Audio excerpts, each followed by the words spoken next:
105.000 unit kendaraan, bukan angka kecil. Tapi yang bikin heboh bukan jumlahnya, melainkan asalnya. Koperasi namanya Merah Putih. Tapi armadanya justru impor dari India? Di mana logikanya? Katanya demi efisiensi anggaran dan spesifikasi teknis. Tapi bukankah industri otomotif kita kuat dan mampu? Ini soal ekonomi, kedaulatan manufaktur, dan masa depan industri nasional. Yuk kita bahas. Oke, halo semuanya. Kali ini kita mau ngebahas sebuah cerita yang jujur aja bikin kita semua garuk-garuk kepala. Judulnya aja udah provokatif banget. Merah putih tapi kok rasanya kari. Nah loh, apa coba hubungannya bendera kita sama bumbu dapur dari India? Yuk kita bedah bareng-bareng. Nah, kutipan ini langsung menusuk ke inti masalahnya. Coba bayangin, ada sebuah koperasi yang namanya nasionalis banget, Merah Putih. Tapi rencananya mau ngisi garasinya itu pakai kendaraan yang 100% dibikin di India. Ironis banget kan?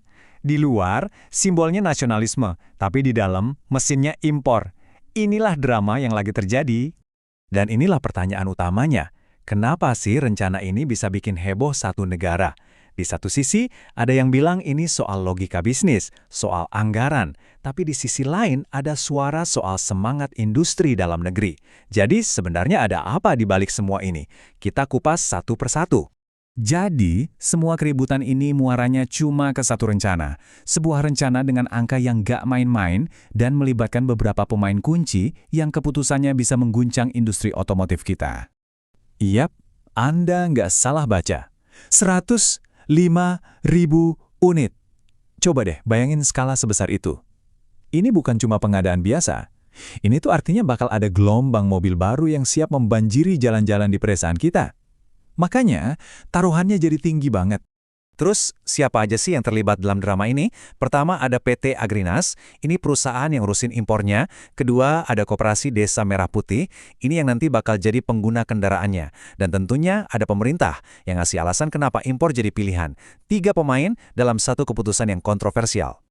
Oke, sekarang kita coba lihat dari sudut pandang yang pro-impor ya.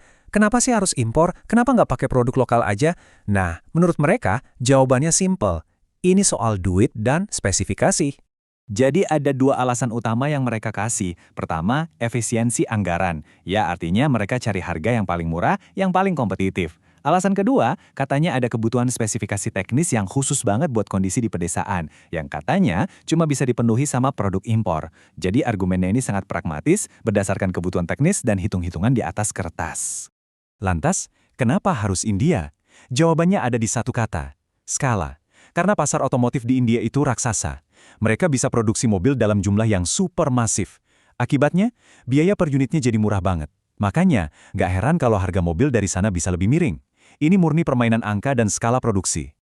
Oke, itu tadi argumen soal efisiensi. Sekarang, kita dengerin suara dari sisi lain. Suara dari industri dalam negeri yang merasa, kok kita cuma jadi penonton sih?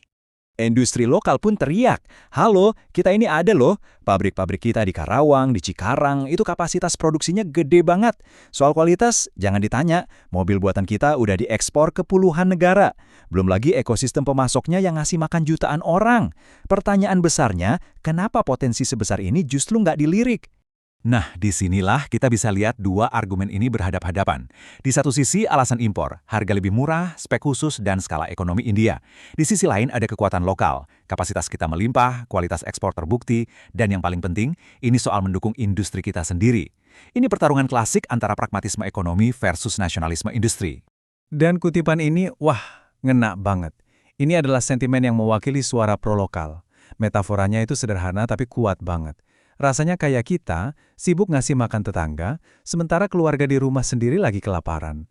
Ini mengubah perdebatan dari sekedar angka dan data, jadi sesuatu yang emosional dan relevan buat kita semua.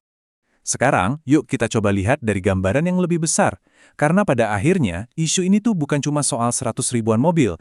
Ini soal sebuah prinsip yang jauh lebih fundamental buat sebuah negara. Apa sih kedaulatan manufaktur itu? Kedengarannya agak berat ya. Gampangnya gini, ini adalah prinsip di mana sebuah negara itu harus punya kendali atas industrinya sendiri. Artinya, kita memprioritaskan produksi dalam negeri biar ekonomi kita mandiri dan kuat dalam jangka panjang.